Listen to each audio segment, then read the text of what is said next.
Hello, it's Nancy Jutton. Today is February 3rd, 2021, and today is day 3 of the fun and informative and inspiring videos I'm delivering live to share fun stories along my 20-year journey to success as an entrepreneur.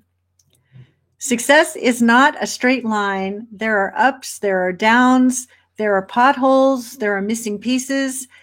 It's all there. It's all part of the journey. And if there's something I've learned is that you've got to enjoy the journey as much as you enjoy the destination, because there's always something new on the path that's going to give you literally and figuratively a run for the money.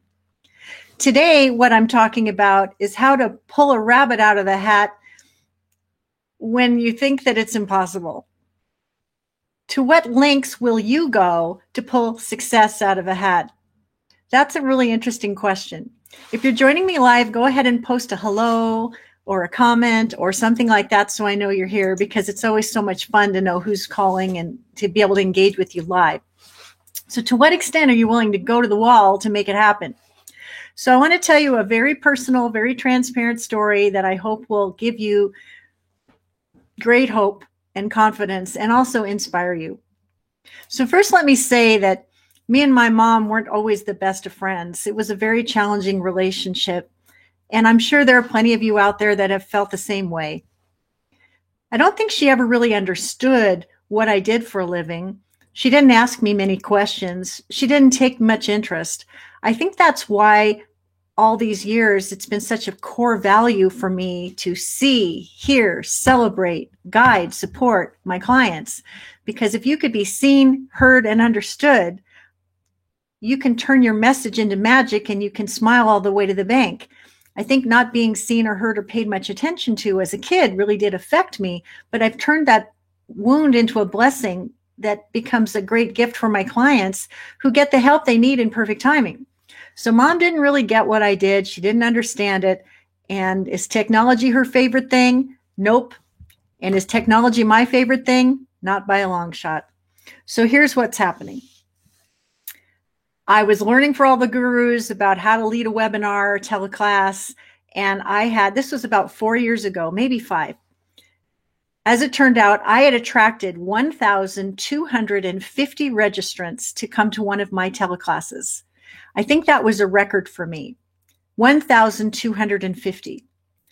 And I was going to do the call on Instant Teleseminar live by interview with a joint venture partner who was going to interview me. And we were going to have this wonderful conversation where I was going to deliver value. And then we were going to transition into making an offer that could be very lucrative for me. Well, so here's where it got interesting. I had to be in Los Angeles to deliver the call because I had some personal commitments. I was staying at my best friend's house, and she had this command central set up where she had 2 screens and all the technology was working, and her husband was a really good technology wizard. And the night before, we double checked and triple checked that all the connections were solid, that I could get on Instant Teleseminar, that I could watch my dashboard at my shopping cart, that everything was fine. I went through a dry run. I was feeling really, really good. Went to sleep, woke up, had my first cup of coffee. My friend Barbara and her husband left for work. And as soon as the garage door opener brought the garage door down as they left to get on the freeway, the power in the house went completely out. Not a light switch, not a computer spark, nothing. I'm wearing what could be the equivalent of pajamas. I haven't even brushed my teeth yet. I look at my watch and I think I've got 45 minutes to find a solution to this problem, because there's 1,250 people that have registered. And when I get the chance to serve these people in a world-class way, I know they're going to want to do business with me, and I can't let that opportunity escape. I get my friend Brad on the phone and say, hey, the power went out. Is there any way I can turn it back on? And he puts me in touch with the utility company, who tells me that it could be hours before they have a solution. I'm in a kind of a Spanish-speaking neighborhood of the San Fernando Valley, and my Spanish is really rusty.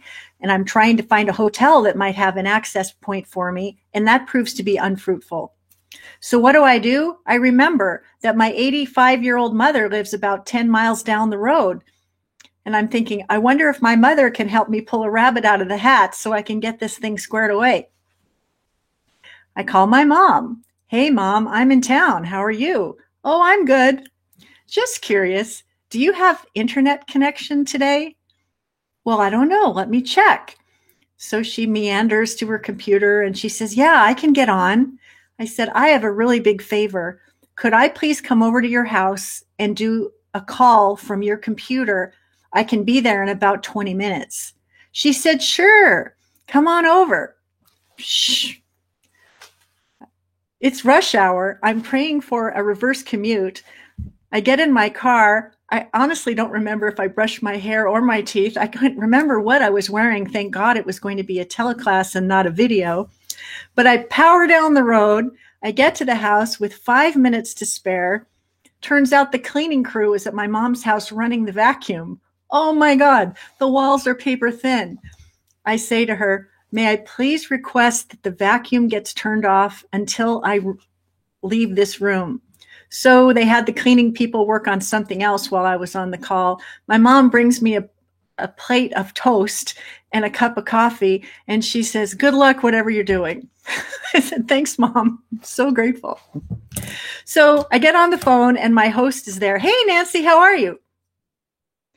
I could have said, oh, my God, you will never believe what just happened this morning. But I knew that wouldn't be fruitful. So I said, I'm great. I am so excited about today's call. Let's get this party started. And as it turned out, I had to do the call on AOL.com. AOL.com. It was the most crazy connection. It's such an old school way to connect, but because I was on AOL.com, I couldn't see what was happening on my dashboard. I couldn't see what was happening on social. I just had to completely narrow my focus and stand and deliver in service to that audience, which was hundreds and hundreds of people that actually showed up live. So I just took a big, deep breath and decided I'm going to pour on the value. I'm going to leave my troubles at the door. If I was feeling unsteady, there wasn't any room for that. And I was just going to lean in and do the very best that I could. And I did. And it turned out that the question and answer portion of the call went on for quite some time. And I felt as though I was at my finest hour. I delivered the content that I promised. I engaged deeply with everyone who asked a question. I communicated my conviction to serve these clients in the best possible way. I made my invitation and let people know that I would be thrilled to have the opportunity to work with them. And then when the time was up to complete the call, I said, it's just been such a pleasure to be with you today. We are now complete, and I look forward to having the opportunity to be on the journey with you. And I hung up the phone. And then I slumped in my chair, and I thought, oh my God, how did I pull that off? Because I wasn't thinking about how many sales was I going to welcome. I wasn't thinking about any of that. I was just thinking about how I could serve that audience in the best possible way while leaving my troubles at the door and give myself something to be proud of. So then I opened the door, or my mom knocked on the door. It had been like an hour and a half. She says, well, are you done? And I said, I'm done. She said, well, what happened? And I said, let's find out. So I think I picked up my phone and I dialed into my shopping cart, and I looked at, because my shopping cart tells me if I've made sales. So I go to the shopping cart, I dial in, or whatever, I log in rather. And then I see this figure on the phone, and it was a very generous 5-figure figure. And my mom says, what's that figure right there? And I said, that's the amount of money I made by making an offer to people who want to do business with me. If you could have been there to see my mother's face drop, you have to remember that she was born in 1930 during the Great Depression, and money was always very scarce. And when she and my dad bought their house I think they spent $18,000 to buy their house with $30 down on the GI Bill. And she and my dad would drive the same car for 16 years because that was just the fiscally responsible thing to do. And to see this generous 5-figure amount in my shopping cart, she was gobsmacked. She couldn't believe it. She says, "What did you sell? And is that really money that," she says, "Oh, you know what, Nancy, you're buying dinner tonight." You're buying dinner tonight. And so it was just such a fun moment to share with my mom, because for decades and decades, she didn't really pay much attention to what I did for a living and didn't really have any interest in it. And then we had this moment where, in my moment of crying need, she was able to step up and say, "Sure, come on over, use my internet connection. I'm happy to help." That meant so much to me. And then for her to be able to see that I had succeeded even beyond my expectations and that she was able to be there to see that happen, that was really awesome. Because I think the next year she was diagnosed with dementia, and her mental capacity to remember anything about me personally just got consistently worse and worse and worse.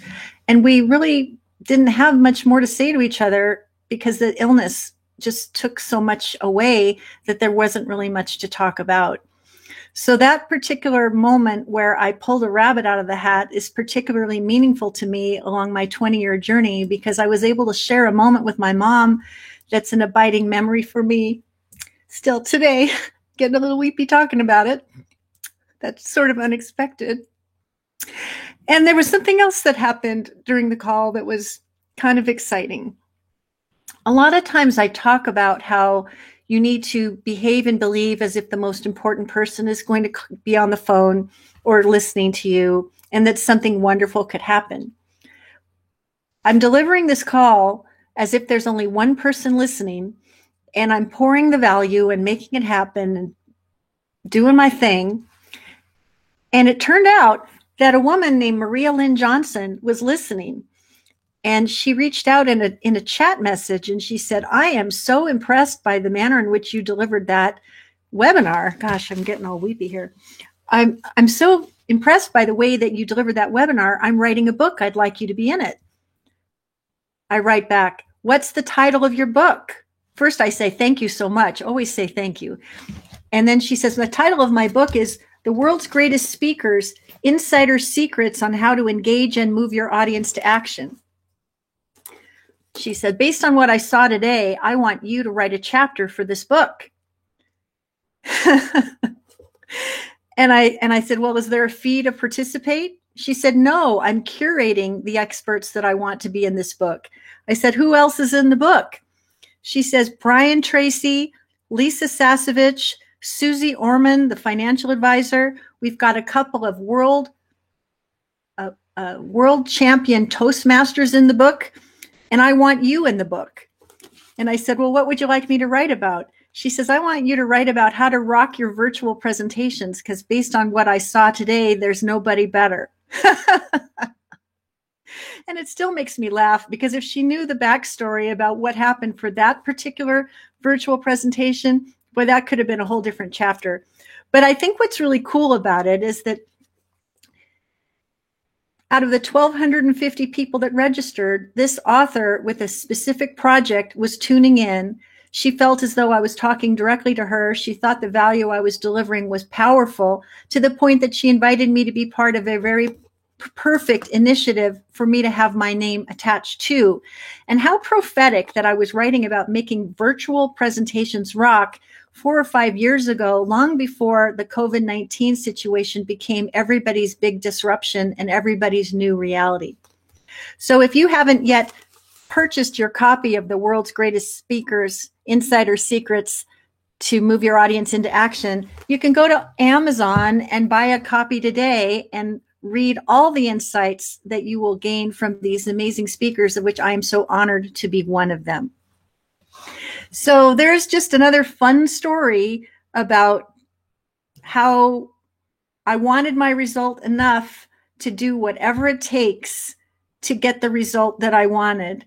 And as a result of that, my expectations were exceeded, because I got invited to be part of a really powerful book. I was able to create a meaningful, abiding memory with my mom that I can tell you about today that perhaps will inspire you or make you wink or grin or shed a tear.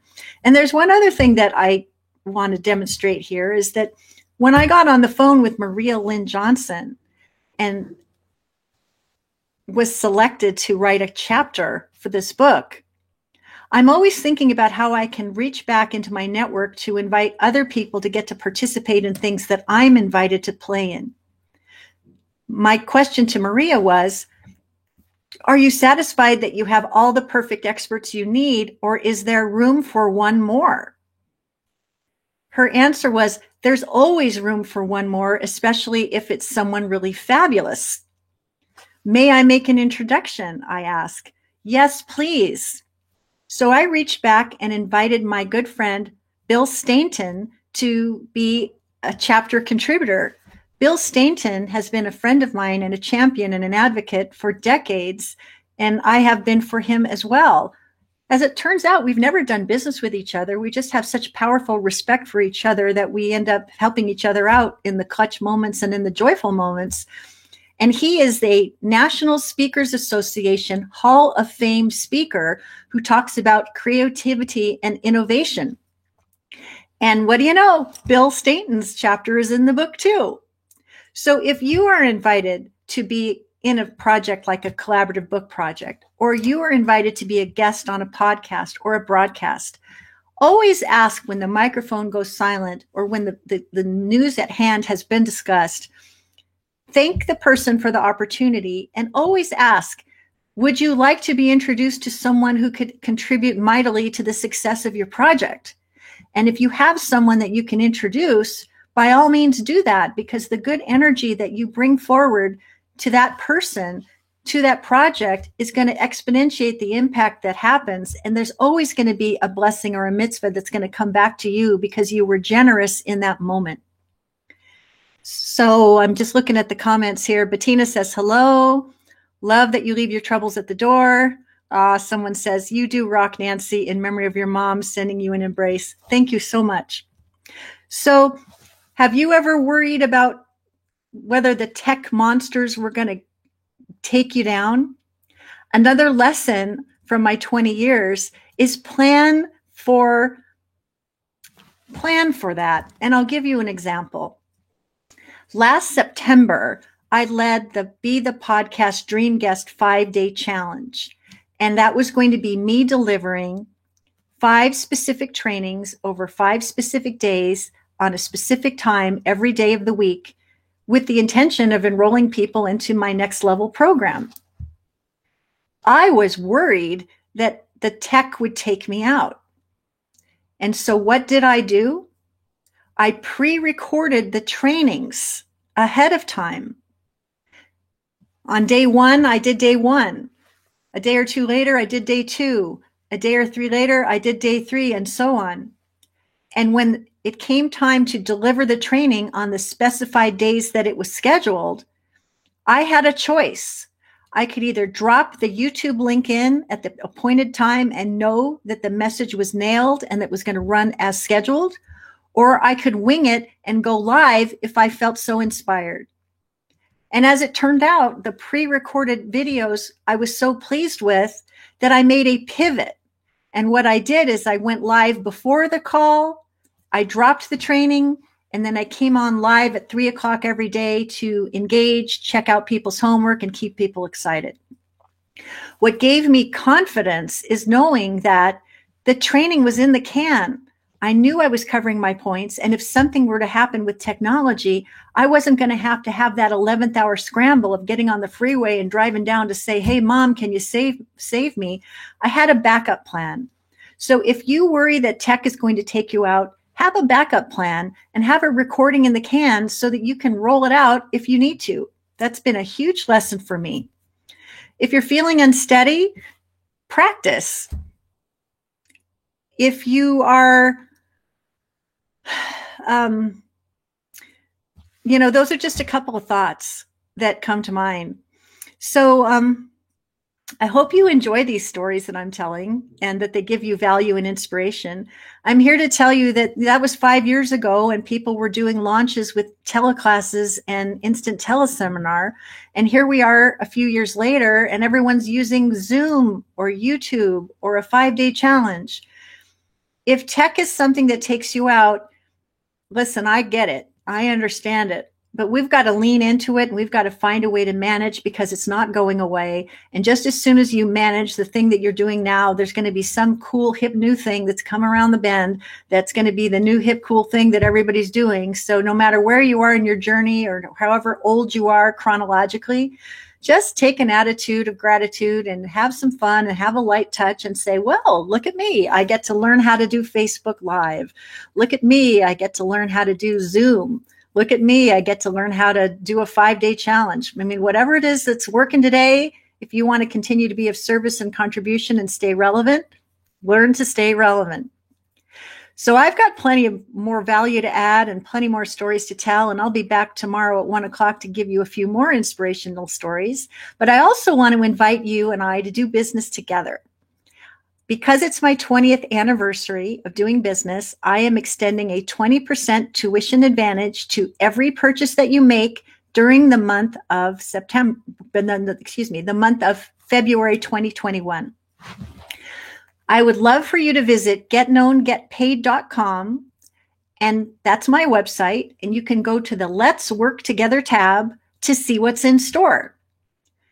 Whether you decide to purchase the Bye Bye Boring Bio 2020 workbook so that you can get your bio and your media one sheet done and dialed so you can step up to podcasts, or you decide to do the Podcast Dream Guest Mastery course, which includes Bye Bye Boring Bio 2020 workbook, or you decide to be one of our next enrollees in the Broadcast Your Brilliance Bootcamp, which welcomes rolling enrollments year-round, I would be so honored to have the opportunity to benefit from our working together. I pour so much value into these free trainings. Just imagine how much better it'll be when you're actually under the tent and behind the velvet rope, getting the opportunity to work so closely with me. Which brings me to the thing that I really want you to pay attention to, is that I have created the Raise Your Voice, Make Your Impact Inner Circle. And this is a jewel box of action-taking, results-making, get-it-done rock stars who are working in close community to get booked on podcasts, speak up on bigger stages, refine our programs so that we can enroll people at a higher value offering, and to support and champion each other so we can open up doors for each other to get booked on more and more stages because we reach back and bring our friends along. I will post a link to the Raise Your Voice, Make Your Impact Inner Circle invitation in the chat below. And if you are called to work with me and feel that this is the perfect way to play, the 20% savings on the tuition applies throughout the month of February. We simply have to get on the phone to understand your biggest challenges, where you want to go, what you've tried so far, and why this potentially could be the next best train ride for you to take to get where you want to go with your co-collaborators who are members. I would love to have that conversation with you and to see if we can journey forward in that way. So I will post that link below. And again, remind you that 20% tuition savings is valid on all of my products during the month of February. I will also say that it's a brand new year. We've just only gotten started. If you've been going it alone, if you've been bellying up to the free bar and not quite stepping up to get uncomfortable to the point where you have to make it happen because anything less than is simply not good enough, well, maybe I'm your teacher and maybe I'm your guide, and maybe we should talk about how I can support you. Because I will tell you that the clients in my Broadcast Your Brilliance Bootcamp are welcoming spectacular results, as are the clients that are in the Raise Your Voice, Make Your Impact the Raise Your Impact, Make Your Impact Inner Circle. We are an amazing posse of powerful people up to big things, and we would love for you to be among us. So I hope that you've gotten value. If you have comments about this video or stories you want to hear me elaborate more fully on tomorrow, go ahead and post in the comments. If you've gotten value, please offer a like or a heart. If you want to share, in a little while, this video will be posted to my YouTube channel. And if you have not yet subscribed to my YouTube channel, I hope that you will hit that red subscribe button with pride, because then you will be alerted the next time a YouTube channel submission is added, and you'll be first to hear what next I have to say. And if you are not yet a member of the Raise Your Voice, Make Your Impact Facebook group, why not join? We are a group of 1,669 speakers, experts, and authors up to big things. It's free to join the group. Dip your toe in, the water's fine. Simply go to getpaid.com/group and decide that this will be the group that you give and receive the most value from. I promise you will not be disappointed. So I will leave you with a final question. How much do you want your results, and how far will you go, and to what lengths will you leap to pull a rabbit out of the hat when it really counts? I hope that your urgency to create that impact is high, and that you will take imperfect action to make it so, and that when you have 20 years of business behind your belt, behind you, that you'll have equally awesome stories to share that your own people will find inspiration in, so that they will want to do the same. So thanks so much for being with me live during this fun little 20th anniversary journey we're taking this week. And I would really so honor the opportunity for us to be clients, for you to be my client, and for the exchange of value to be mutually satisfying, so that we can all keep raising our expectations, raising the bar, and accomplishing more. So with that, I'll say thanks so much for joining in, and I will see you tomorrow at 1 o'clock for the next edition of the 20th anniversary, What I've Learned and Why It Matters to You. All right. Thanks so much. We'll see you tomorrow.